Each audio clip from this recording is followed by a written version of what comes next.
יש עניינים שבין אדם לחברו. הלכאורה, ואהבת לרעך כמוך, זה כולל כל העניינים שבין אדם לחברו. אבל עניינים שבין אדם לקדוש ברוך הוא, תפילין, שבת, כשרות, מה זה נגיע לו ואהבת לרעך כמוך? אז הרב מסביר את זה ככה, הוא אומר ככה, מה פירוש ואהבת לרעך כמוך?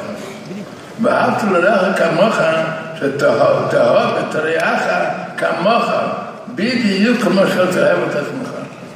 יש שני סוגי אהבה.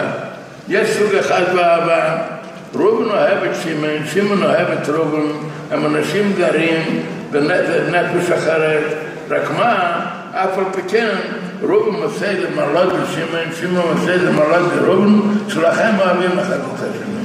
אבל זה שני אנשים זרים.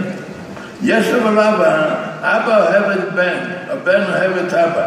למה אבא אוהב את בן? בגלל המראות של הבן? לא, זה בן שלו. למה בן אוהב את אבא? בגלל המראות שלו? לא, זה אבא שלו.